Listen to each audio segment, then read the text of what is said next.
Shalom Bapak Ibu dan Saudara-saudara yang kekasih di dalam Tuhan, selamat pagi. Apa kabar? Saya berharap bahwa semua kita dalam keadaan sehat dan baik, oleh karena Tuhanlah yang menopang kita hari demi hari. Saudara-saudara yang kekasih di dalam Tuhan Yesus Kristus, kita bersyukur kepada Tuhan. Kalau kita masih hidup sampai saat ini, dan Tuhan terus memelihara kita. Kita ada bukan karena kekuatan kita. Dan pada hari ini, marilah kita memulai hari ini dengan persekutuan, dengan berdoa, dan juga merenungkan firman Tuhan pada hari ini. Mari kita berdoa. Tuhan Allah Bapa kami yang bertahta di dalam kerajaan surga. Ya Tuhan, kami bersyukur kepadamu. Allah yang maha kuasa, Allah yang maha mulia, Allah yang mengasihi kami, yang menyelamatkan kami, dan yang terus menopang kami. Hingga sampai sekarang ini, demikian juga kami percaya Engkau menopang kami untuk hari-hari yang akan datang. Kami bersyukur Tuhan, kami ada. Dan kami mohon kiranya Tuhan menolong kami pada hari ini untuk bersekutu bersama-sama. Layakanlah kami oleh darah Tuhan Yesus Kristus dan berkatilah persekutuan kami. Tolonglah kami semuanya Tuhan. Di dalam nama Tuhan Yesus kami berdoa dan bersyukur. Amin. Bapak, Ibu, dan saudara-saudari yang kekasih di dalam Tuhan Yesus Kristus, firman Tuhan yang akan kita renungkan pada hari ini adalah saya ambil di dalam Lukas pasalnya yang ke-17 ayatnya yang ke-31 sampai ayat 36. Firman Tuhan berbunyi demikian.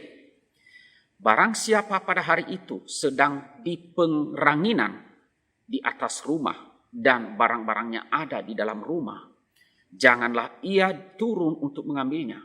Dan demikian juga orang yang sedang di ladang, janganlah ia kembali. Ingatlah akan istri Lot. Barang siapa berusaha memelihara nyawanya, ia akan kehilangan nyawanya. Dan barang siapa kehilangan nyawanya, ia akan menyelamatkannya. Aku berkata kepadamu, pada malam itu ada dua orang di atas satu tempat tidur, yang seorang akan dibawa dan yang lain akan ditinggalkan. Ada dua orang yang perempuan bersama-sama mengilang, yang seorang akan dibawa dan yang lain akan ditinggalkan. Kalau ada dua orang di ladang, yang seorang akan dibawa dan yang lain akan ditinggalkan. Demikianlah firman Tuhan yang kita renungkan pada pagi hari ini. Nah, Bapak, Ibu, dan saudara-saudari yang kekasih di dalam Tuhan Yesus Kristus, saya memberikan judul renungan pada pagi hari ini adalah menantikan hari kedatangan Tuhan Yesus yang kedua kali. Bapak, Ibu, dan saudara-saudaraku yang kekasih di dalam Tuhan Yesus Kristus, hari kedatangan Tuhan Yesus yang kedua kali adalah hari yang pasti. Namun demikian, walaupun hari yang sudah pasti, kita tidak tahu kapan hari itu akan terjadi, kapan hari itu akan tiba. Semua tidak ada yang tahu. Nah, saudara, pada bagian firman Tuhan yang kita baca ini, Tuhan Yesus memperingatkan murid-muridnya dan para pendengarnya pada zaman itu. Demikian juga kepada kita pada hari ini. Ya, jikalau hari kedatangan Tuhan itu tiba, janganlah ada orang yang seperti istri Lot di dalam ayat yang ke-32. Jangan ada orang yang seperti istri Lot yang akhirnya ikut dibinasakan bersama dengan penduduk kota Sodom dan Gomora karena ia menoleh ke belakang.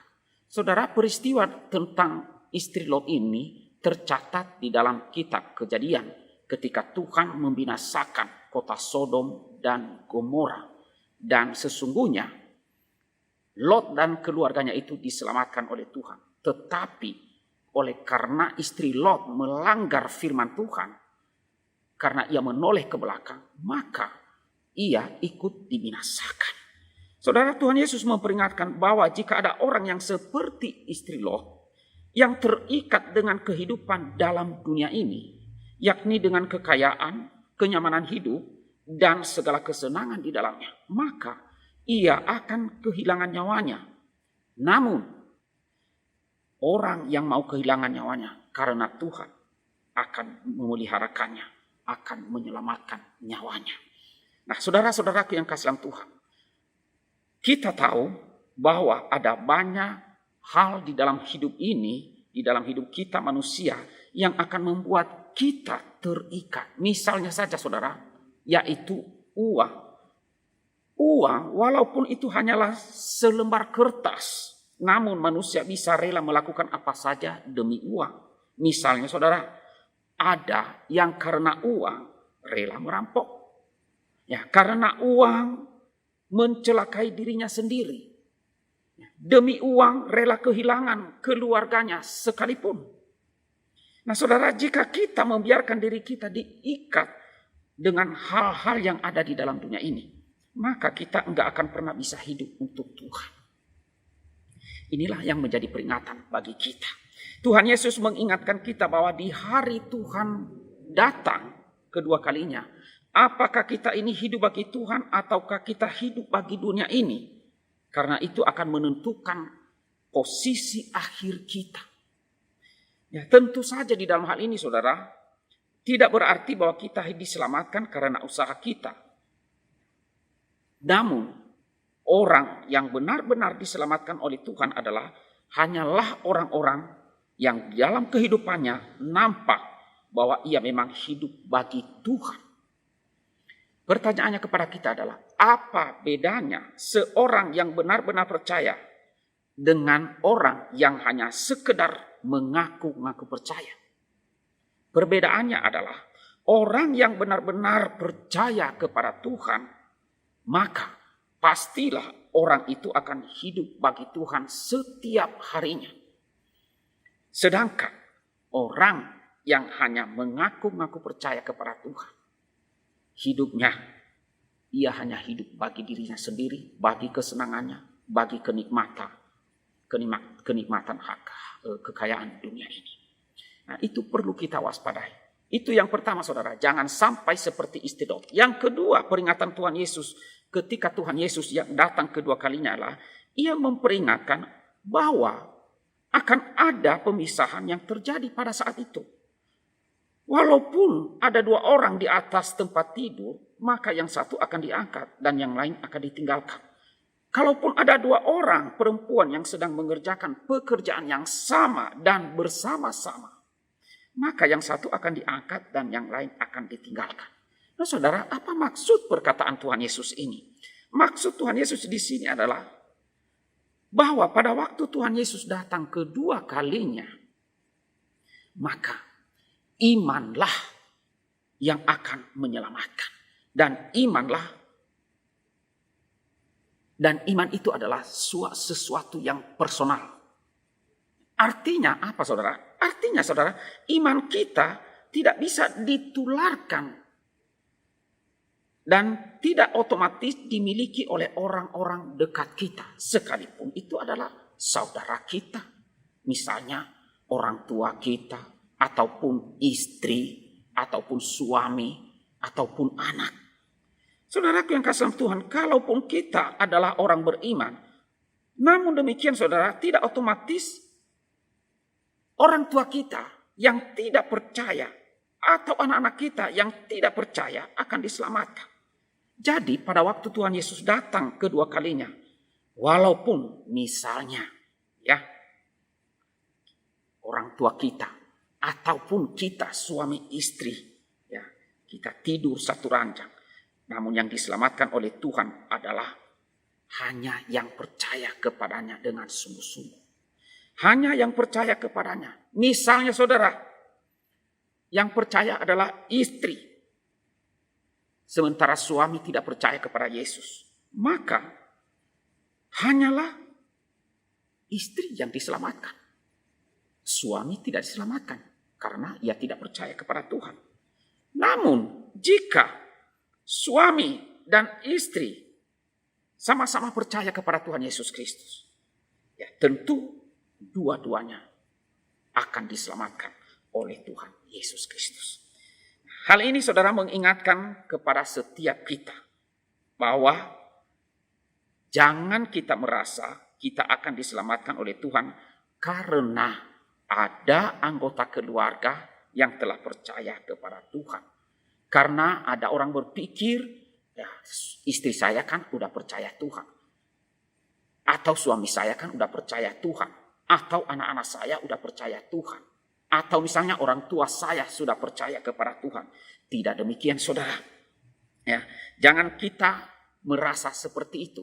Jangan kita berpikir seperti itu. Tuhan Yesus hanya menyelamatkan orang yang datang yang benar-benar percaya kepadanya saat ia datang kedua kalinya.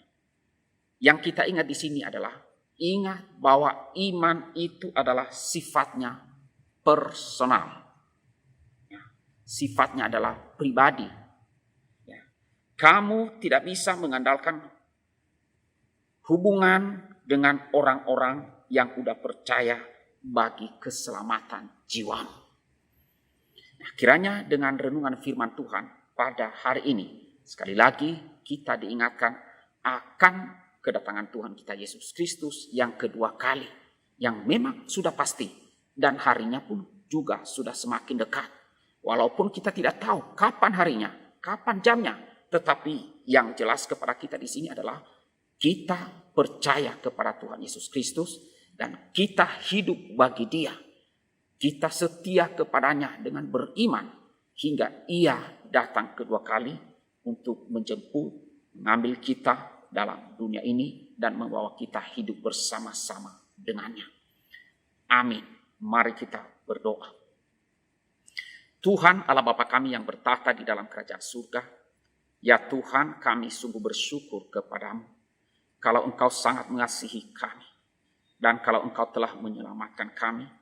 Kami bersyukur juga untuk firman-Mu pada pagi hari ini yang mengingatkan kami kembali akan kedatangan Tuhan Yesus yang kedua kalinya, yang akan datang menghakimi dunia ini, yang akan datang mengambil orang-orang yang percaya kepadanya dengan sungguh-sungguh untuk dibawa kepada hidup kekal dan menghakimi orang-orang yang tidak percaya akan menerima penghakiman yang kekal.